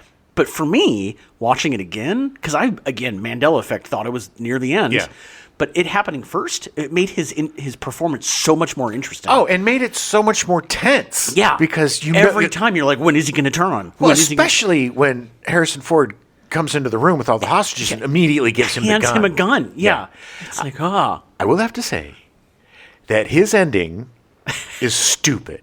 Yes. Because it's like, it's you and the president left in the plane, and the president's like, you were the traitor. Yeah. You're going to get yours. He's like, I protected you. I'll protect guys way after you. Yeah. It's like, what are you thinking, dude? How? First of all, it's your job to take a bullet for this man. It's your job to die for this man. And if he dies and you come stringing up to the helicopter, what are people going to think? Literally, everybody else on that plane was trying to get the president off. Yes. You're the one guy that was like, no, I just left him behind. He slipped and bumped his head. What am I supposed to do? Yeah. That was dumb. It was dumb. Although it did make for the greatest last shot of Xander Berkeley sitting in the doorway as the plane crashed. Yes. And both of us just burst out laughing because it's so silly. There's no way he could stand up while this shit was happening. It was so great. Again. Really awful special effects. Stupid. It's so stupid. Berkeley made his feature film debut in 1981 with Mommy Dearest. Ooh. Yeah, about Joan Crawford beating and his more daughter. wire hangers. Her daughter, yeah. Yeah. She was so abusive. Oh, that was such a was scary awful. movie. Wire hangers! Xander Berkeley's made memorable appearances before he was in Air Force One, including Sid and Nancy, The Fabulous Baker Boys, Tapeheads, The Grifters, The Rookie, Terminator 2, Judgment Day, Candyman, A Few Good Men, Apollo 13, Leaving Las Vegas, Heat, and The Rock. Yeah, along with like 4 billion other things. He's just been in everything. He plays bad guys a lot. But seeing him play good guys, I always really enjoyed that. Yeah. It was so hard because he plays the foster dad of John Connor in Terminator 2. Oh, yeah. And he gets that little finger right to the scully. Yeah. He made a guest appearance on the 6th season of The Walking Dead and then became a main character for seasons 7 and 8 and the premiere of season 9. Nice. Also, listen to our Tapeheads episode. Oh, yeah. We've actually covered a lot of his movies already. It's funny because knowing that he's in this and he plays a main character, because I stopped watching about season 5. Yeah. It makes me want to watch the show because Yeah. he's really good and I like him. I'm guessing that he's only in the premiere of season 9 for reasons. That everybody gets. And not everybody survives. No. Your time is limited on that show. Berkeley can most recently be seen in No Address, starring William Baldwin. Well, we can't all be perfect. Yeah. And actually, the movie looks interesting. Tom Everett was cast as National Security Advisor Jack Dougherty. Takes a bullet to the noggin. Oh, yeah. Everett is a character actor that has appeared in Dances with Wolves, Die Hard 2, 13 Days, Pearl Harbor, The Alamo, Transformers, and The Curious Case of Benjamin Button. Which the funny thing is that I think in The Curious Case of Benjamin Button, he played Benjamin Button between the ages of 35 and 37, which sounds weird because technically Brad Pitt played Benjamin Button. I think they put Pitt's face over his. Oh. Yeah. Maybe because of his body or something? I think it was just he was the right frame or whatever. Everett has made a ton of guest appearances on TV as well. He most recently can be seen in Horizon: An American Saga Chapter 2. All right, looking forward to that. I enjoyed Chapter 1. He's another one of those character actors. You see his face, you're like, okay. Donna Bullock was cast as Deputy Press Secretary Melanie Mitchell. Oh, poor Melanie. Yeah. Bullock made her acting debut in Dallas in 1978. Dallas. She's appeared on a lot of TV, including Monk. As the World Turns, All My Children, Tales from the Dark Side, Murder, She Wrote, Matlock, Columbo, Smallville, and The Division. This character was actually based on the tour guide that helped the crew when they toured Air Force One, and the crew felt terrible about her death in the film. Nobody wanted to be there when they were doing it. Aww. Because they really liked the tour guide. Yeah. And they were like, oh, she's so similar. And, Well, she was really good. She looks a little bit like the First Lady. Yeah, Crewson. Yeah. They have a similar look. But yeah, she was the one that she effed up. It was her fault, basically. She's the one that got the Yeah, he let him. Yeah, got on. Yeah. You should have met with the TV crew beforehand to vet him. That's what was weird. Yeah. It's like, oh, they killed the TV crew and took over there. Yeah, it's like, you didn't have like photos of these guys, or like? It's the 90s. There was no real internet or anything. Yeah. But it is the President of the United States. Bullock appears to have stopped acting around 2013. Oh. Glenn Morshower was cast as United States Secret Service Agent Walters. He's not in it very much, but he's recognizable. Morshower is best known for playing Agent Aaron Pierce in 24. Oh. He and Kiefer Sutherland were the only actors to appear in each of the first 7 seasons of 24. Really? Yeah, he showed up in each season. Like, he always just, he was kind of like, not sidekick, but he'd end up being like somebody in like a control room helping him. Right. Yeah. He most recently can be seen in Manhunt, playing Andrew Johnson. Okay. Yeah. What's Manhunt? The hunt for Abraham Lincoln's killer. Oh, that was good. I enjoyed that. Yeah, he played Andrew Johnson, who becomes president after Lincoln gets killed. Right. Great-great-grandfather of Mike Johnson, Speaker of the House. No, he's not. Nope, not at all. Glenn Close was cast as Vice President Catherine Bennett. While Close had just come off Mars Attacks in 1996, she'd been nominated for 5 Oscars before appearing in Air Force One. Ironically, she was the First Lady in Mars Attacks. Yeah, I know. I know that's true. To President Jack Nicholson. She was nominated for Best Supporting Actress in 1982 for The World According to Garp, but lost to Jessica Lange for Tootsie. Yeah, okay. I don't agree. She was so good in World According to Garp. Also, listen to our Mars Attacks episode. Yeah. But she was so good in The World According to Garp, playing Garp's mom. Close has been robbed of the Oscar several times, as we're going to find out. Yeah, more than several. For Best Supporting Actress, she got nominated in 1983 for The Big Chill, losing to Linda Hunt for The Year of Living Dangerously. No shame there. Yeah. Linda Hunt's performance as a little man, like Laotian man, which was kind of crazy, was insanely good, though. I mean, it was such a great performance. You believed that she was this little man. Yeah. She was nominated again for Best Supporting Actress in 1984 for The Natural, but lost to Peggy Ashcroft for A Passage to India. I don't remember. I remember Passage to India. I don't remember Peggy Ashcroft. She got nominated again in 1987 for Best Actress this time for Fatal Attraction, but lost to Cher for Moonstruck. Don't agree. She got robbed. Yeah. Yeah. She's Cher was so good in Fatal Attraction. Moonstruck is a great movie, and it's a lot of fun. Get over it, slap. Yeah. Slap everybody loves watching Nicolas Cage get slapped with his fake wooden hand. But yeah, I mean, Fatal Attraction, listen to our Fatal Attraction episode. Yeah. But Fatal Attraction is a tour de force performance. It is so good. Yeah. And listen to our Fatal Attraction episode because she had to fight for that role. Oh, yeah. Because because Hollywood are assholes. Yeah. And they're like, you're not attractive enough to be that. Yeah.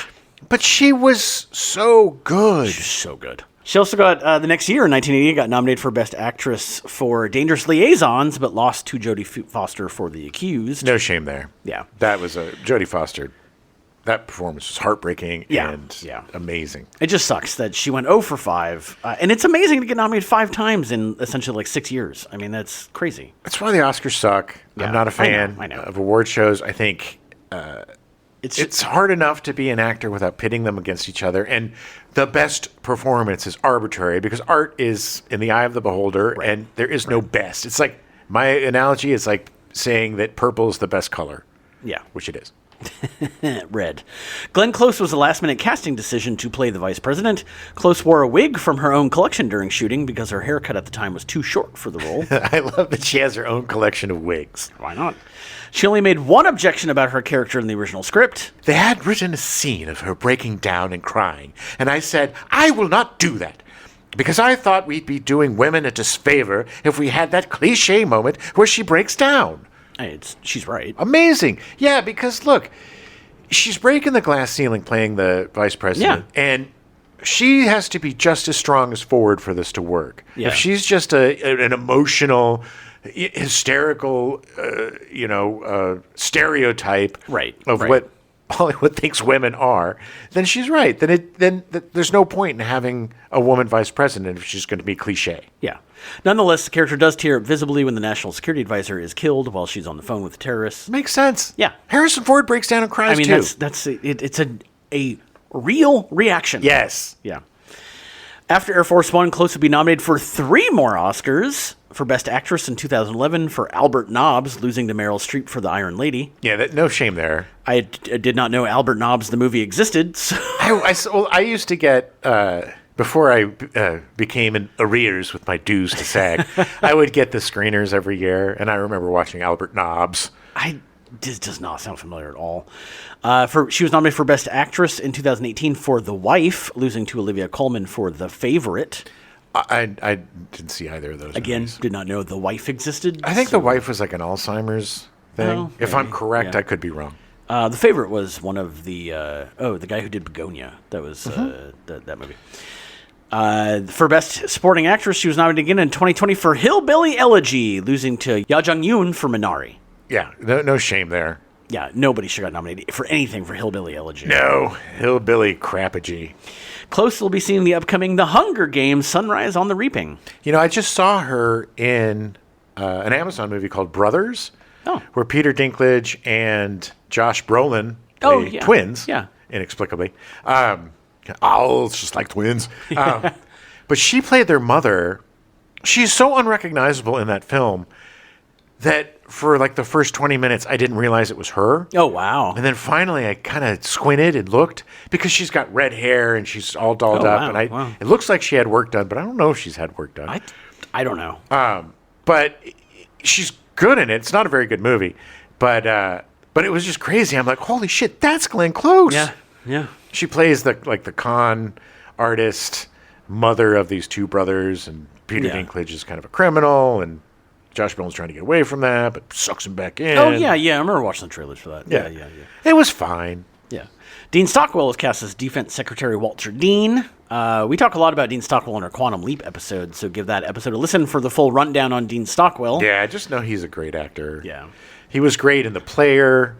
He was great in... He's fantastic. He did a lot of Altman stuff, Yeah. and, just a... And in this, it's a pretty thankless part. He just plays the guy that's like, "Well, you gotta take over. We're gonna 25th Amendment." His whole the whole character is just a plot point to try to make the president lose power. As much as I love Dean Stockwell, sometimes, and in this movie, he is guilty of it. He's very one note in his characters. Yeah, and they didn't give him a lot to do, but I think he's a little bit too one note and a little bit like, "I am conflict." Also, total speed bump. I just realized that my Alexa can now be called Ziggy, so I changed it to Ziggy. Nice, because I love Quantum Leap. Well, maybe I'll do that too. Yeah, and that'll be really hard for it to pick up anything because I do Echo.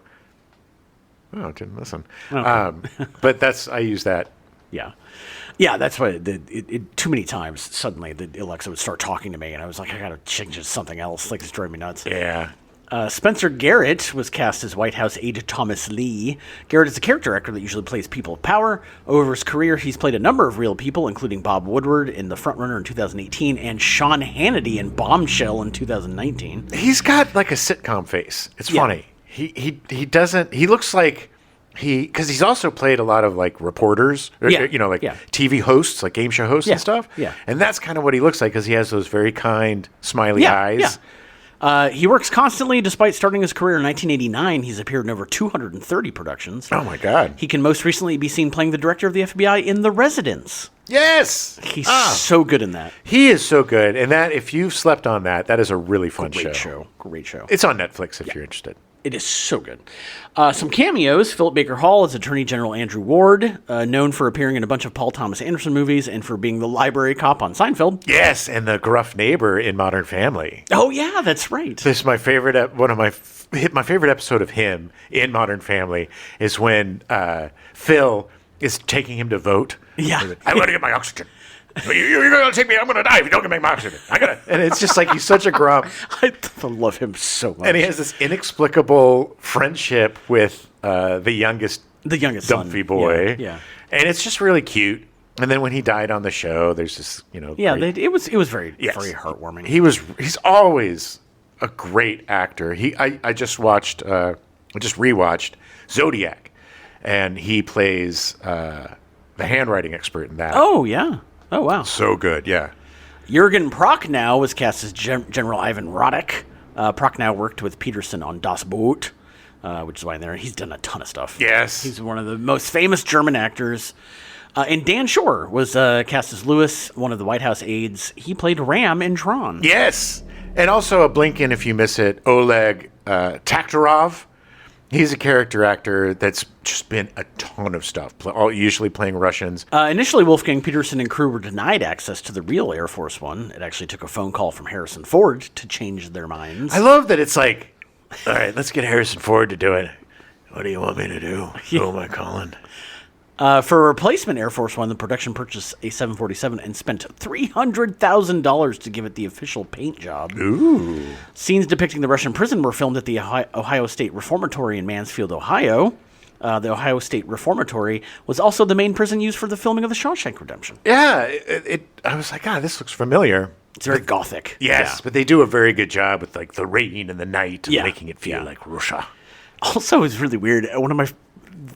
One of the only things that really took me out of it was that when Radek comes out and he gives a salute, and then the guys, his soldiers, Kazakhstani soldiers or whatever, like give him a salute by the helicopter, and then they cut away, and there's a giant yard in between them and a gate, and I was like, how did he even see them saluting? Yeah, and it's pouring down rain. It was just like the second it pulled out, I was like, what the hell? It was so weird. Randy Newman was originally hired to provide the film's score. Yeah, he's like, Russian people got no reason. However, Wolfgang Peterson felt it was too serious to the point of being unintentionally funny. Oh, that's hilarious. He literally, the quote was that it was too blatty.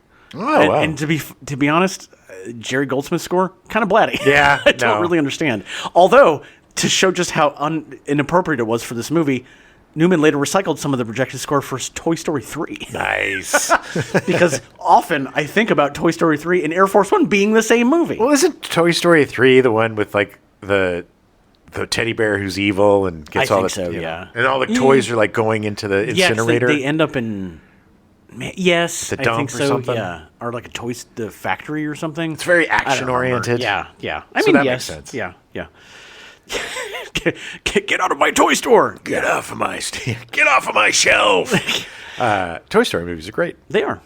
Jerry Goldsmith was hired at the last minute and had 12 days to come up with an alternative score. That's insane to me. Why? I get that the score is usually the last thing that's done, but goddamn, give him some more time. At least 2 weeks. Yeah. You know? Yeah. The task proved too daunting in the time available, so Goldsmith brought in Joel McNeely to write music for several sequences based on the themes he'd already prepared. After the film was released, Goldsmith publicly stated that he would never accept a replacement score assignment again. Yeah, why? Why would you do it? It's so much pressure. Yeah. It's a thankless job. He probably never had. And Right. he was like, I'm going to try. Yeah, he's probably had his eye on like a new Porsche or something. I'm sure he got plenty of money for it. Yep. Reputedly, when 20th Century Fox was experiencing huge production overruns and massive escalating costs on Titanic, Rupert Murdoch was told that a rough cut had been assembled and his projectionist prepared to screen it being Titanic. However, when he was previewing it, the projectionist realized the print was unwatchable. Oh, no. So he quickly contacted Murdoch's assistants and organized a quick alternative, Air Force One. Nice. Murdoch apparently loved it. Later, after seeing the finished Titanic, Murdoch was reputed to have said, Yes, it's good, but it's no Air Force One. That's pretty good Murdoch. The film, when first presented to the MPAA, gave the movie an R rating. Harrison Ford personally went before the MPAA and appealed to have the movie re-rated to PG-13. Why are you guys always making me go do this stuff? Making the calls, going to the MPAA. It failed, but the attempt was apparently inspired by the successful appeal to re-rate Clear and Present Danger, also starring Ford. Did he have to go and do that one too? No, I don't think he did, but... Gentlemen, Listen to me. I'm Harrison Ford. I mean, I'm going to be honest, I'm kind of surprised this is rated R. There's a lot of violence, man. Yeah. A lot of blood. A lot of people getting shot in the head. That's true. There's some pretty graphic. Yeah. graphic. Like the security advisor where you see the bullet hole. It's like, no. Yeah. There's a lot of terror That's true. involved. You're right. I don't know. Maybe I'm jaded. Well, sure. I mean, today it probably would be PG-13. Yeah. Air Force One grossed $37 million domestically in its opening weekend, the most of any R-rated film, surpassing Interview with a Vampire, which had $36 million. Ooh. Air Force One would end up grossing $315.2 million worldwide. Not a bad chunk of change. No. Really high. It's still not the highest movie that year. No, but I mean, people were really psyched to see Harrison Ford as president. Yeah. The reviews were fairly positive. Peter Travers of Rolling Stone awarded the film 3.5 out of 4 stars, describing it as superior escapism. And concluding, Air Force One doesn't insult the audience. It is crafted by a filmmaker who takes pride in the thrills and sly fun he packs into every frame. Welcome to something rare in a summer of crass commercialism. A class act. Yeah. In a mixed review, Roger Ebert of the Chicago Sun-Times gave the film 2.5 stars out of 4 and found it flawed and cliched-ridden, but well served by the quality of the performances. Air Force One is a fairly competent recycling of familiar ingredients, given an additional interest because of Harrison Ford's personal appeal. yeah. Sure. Look, I mean, honestly, 2.5 out of 4. I wouldn't disagree with him on that. I would Maybe a 3. There's I'd go a little higher. There's a mix of these two reviews. Yeah. That I think they're both right because it is a big dumb summer action movie. Yeah. But William Peterson's a good director, and honestly, I think the biggest flaws in this movie are the subpar special effects. Yeah, they're really not very good. And some of like the cookie cutter caricature of the other villains and the Russians. There's a lot of characters in this movie, and some of them get short shrift. Yeah. It's what happens with a lot of like superhero movies and stuff, where characters just become tools of exposition. Right. Or tools of bridge A to bridge B in action, or what I mean. It's just Yeah. They just became plot points and are to move the movie forward. If you take this versus, say, The Fugitive, where all of the characters in The Fugitive, even to the smallest ones, are super interesting. Right. That point where they go in and they get the other fugitive, and Tommy Lee Jones fires the gun and right by his underling. Right. And the underling's like, man, he's like, how you feeling? He's like, I don't think I'm going to be able to hear out of my ear. Yeah. Tommy Lee Jones is like, well, you could have been dead. Or whatever it is. There's.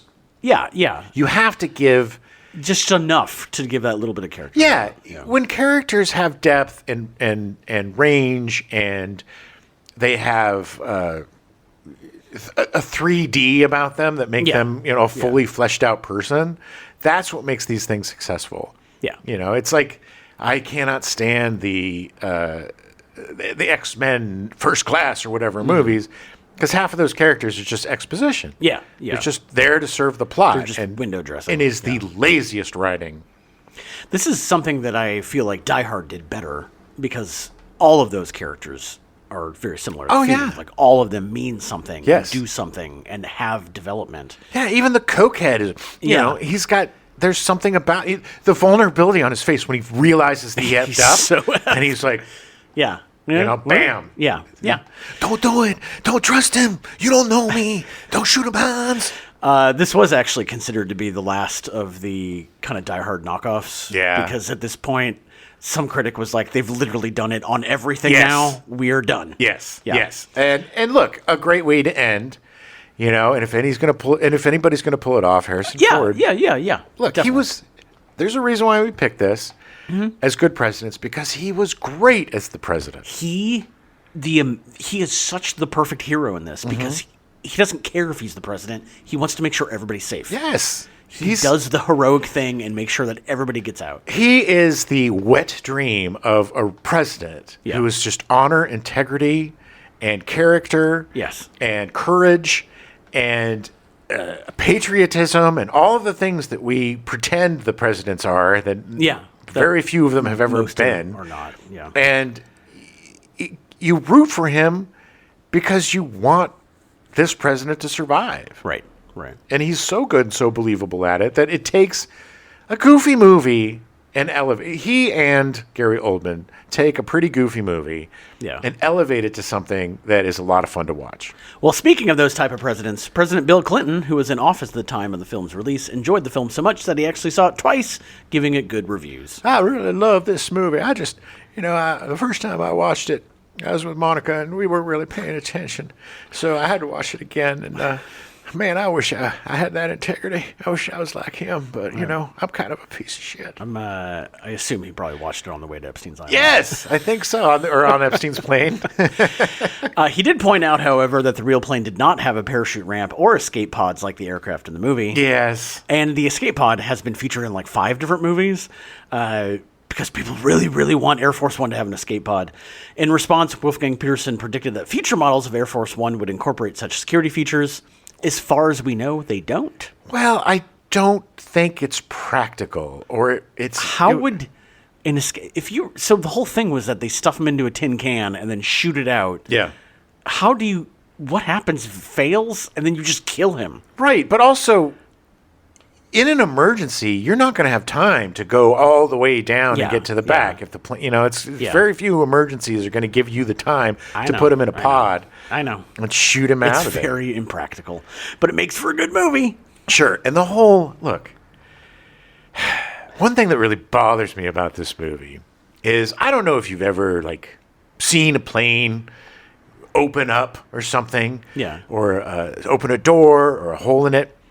The air gets sucked out of that airplane. Yeah. And everything gets sucked out of that airplane. And it's not... Well, not entirely. It's not like everything just suddenly gets vacuumed out. Well, depending on your altitude and depending on the speed. This has happened before. Yeah. Like, there was that plane flying from Hawaii where the side of it blew open, and dude literally had to hold on to the seat next to him because he was strapped in. Yeah. The chair didn't go out, but it was open for the last, 3 hours of the flight because they couldn't do anything. Right, but they're just standing like nothing's happening. I know, but also it does eventually, the pressure does stabilize. Yeah, and look, there was the I'm not moments disagreeing with you, because also the fact is in the movie, the beginning they did that and people flew out, and then later they just didn't. Yeah, it's like all the people with their. And now I hate this movie. And it's like, why do they have 150 parachutes? Seriously. I think at the end when Gary Oldman's throwing him out, he's just like, no more shoots for you. It was like, what? Seriously, why are there 400 shoots on this plane? I don't know. It doesn't make any sense. Again, not the greatest writing. Well, that's the problem. Is these silly solutions that are definitely plot points and are outlandish. That's what keeps this movie from being like a classic, like The Fugitive or In the Line of Fire, because there's just too many super goof things about it. Well, regardless, the movie would be nominated for 2 Academy Awards for Best Sound and Best Film Editing, losing both to Titanic. Yeah, no shame there. Yeah. Air Force One was the only movie to get nominated for Best Film Editing that wasn't nominated for Best Picture that year. Well... Yeah. And it lost anyway. Okay. It was just a little factoid. The U.S. Laserdisc release of the film is notorious among Laserdisc collectors as being extremely prone to laser rot, a form of optical disc degradation due to repeat production issues at the Sony DADC facility where the discs were produced, meaning that the Laserdisc of Air Force One is very expensive. Oh, yeah. Because very expensive. DVDs also get rot. I'm sure half of my collection is that way because they're in the sun. Yeah. But yeah, I think I might have had it on Laserdisc. Yeah. I gave those all away, all of them except for my Star Wars. Oh, yeah. I still have that. You should. Yeah, Star Wars ones are the best ones. That was the best. That was my favorite version of all. I still, to this day, think Laserdisc is the best format. Yeah. So good. Well, that's all I got. Unfortunately, this movie is just not available anywhere. Go check out your local library. Go rent it from Blockbuster if there's one near you. Blockbuster? Are we back in 1992? Take yourself back to 1997. No, I mean, most likely you can find it at the library because it's around. And plus, I'm pretty sure you can get it on DVD or Blu-ray for pretty cheap. And it is something that does pop up on streaming. And it's just not on right now. I'm sure in the next... Also, for those of you looking for American President, yes, that is now streaming on Netflix. It did show up on Netflix because it is President's Month. That's why I'm thinking this might show up too. Possibly. Just keep your eyes open. Yeah. On your streaming services if you're looking for it. It's not a bad one to have in your collection. You can pick up a DVD for a few bucks. Yeah, yeah. If you're a Harrison Ford fan, you want to be a completionist. Yeah. And it's a really fun movie just to, again, have a fantasy of the president who just wants to do the right thing all the time and loves the country. Man. Yeah. And he's the kind of president I love where in the beginning he gives the speech, but the speech is, his security advisor's like, you didn't tell us about that you were doing it, and you needed to clear that with everybody. He's like, it's the right thing to do. Yeah. Yeah. He was like, we did talk about it, but we didn't say we're going to do it. But it's the right thing to do. And, that integrity and that, not listening to the queer politicians. We have to do it. Yeah. Because it's the right thing. And it's always fun to see a fictional president that has that type of integrity. And it's just really too bad that they destroyed Air Force One. Yeah. It's really sad. I totally forgot that the plane crashed at the end. Yeah, and it's like the Titanic. It broke in half and sank into the water. Poor Xander Berkeley. Yes. The pull away shot. It was so goofy. And oh man, and it's so funny too that they had to solve the problem of William H. Macy because Harrison Ford would be like, no, you're going. So there's 3 or 4 of them left. Three. And he's like, 3 of them left. And he's like, well, we only can take one more person. And then, lo and behold, good old Deus Ex Machina. Yeah. Xander Berkeley just shoots him 4 or 5 times. Yeah. And it's like, well, now we only can take, we down to 2. Yeah, so now the president could go without any sort of guilt Yeah. that he left a man behind. Poor William H. Macy. Yeah, well, a lot of people got poor William H. Macy, poor press secretary. Yeah. Or, as I like to refer to him, as Stephen Colbert called him on the Colbert Report, William H. Muffman. William H. Muffman? Because of Felicity Huffman, and he combined them together into a power couple of William H. Muffman. She was part of that whole... She was. I decided not to include that. And technically, William H. Macy was too, but he never got charged for anything. Oh. Yeah, it was one of their kids. Look, I get people want to get their kids into college, but it's shady. It's shady business. Yeah. And, who knows? Whatever. Yeah, I mean, whatever. That's why I didn't have kids. It was also 10 years ago now, so I'm sure the kid's out of college and doing something else. Nobody's perfect, and if somebody's going to make some mistakes, if you're making mistakes because you love your kid, I get it. Yeah. All right, well, we'll be back next week with our Stepdad show. Talk more about some good presidents. Yeah. Maybe some good real presidents, like Abe, good old honest Abe. Abe and Garfield. Garfield is a good one. Great president. Good little Georgie Washington. George Washington. Hey, man, cut down that cherry tree. And Terry Roosevelt. Terry Roosevelt. Teddy Roosevelt, who's one of my favorite presidents. Oh, yeah. The Rough Rider. I mean, he was he's like the closest thing to an action movie president, Teddy Roosevelt. Yeah. Because he's did a whole speech after getting shot. Yeah. He was a Rough Rider. Yeah. He has one of the most tragic stories with his both his wife and his mother died on the same day. Yes. It is just sad. And I love The Alienist. Oh, yeah. That book by Caleb Carr. Yeah. Where it's kind of like the first serial killer. Yeah.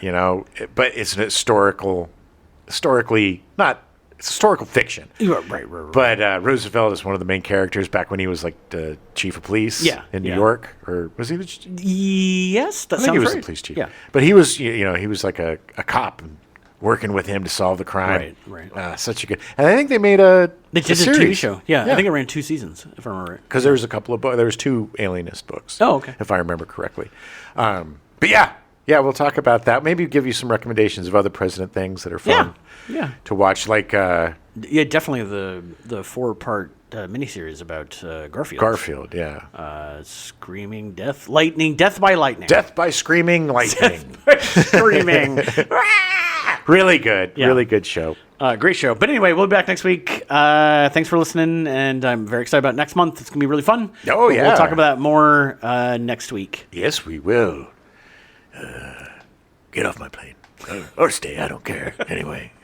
Mumble, mumble, mumble, mumble, mumble, mumble, mumble. Yeah. Let's just get into it. 'Cause Yeah. I can't believe I'm beating up Harold Solo? Harold Solo. We now return you to your regularly scheduled programming. Fantasy Island, already in progress.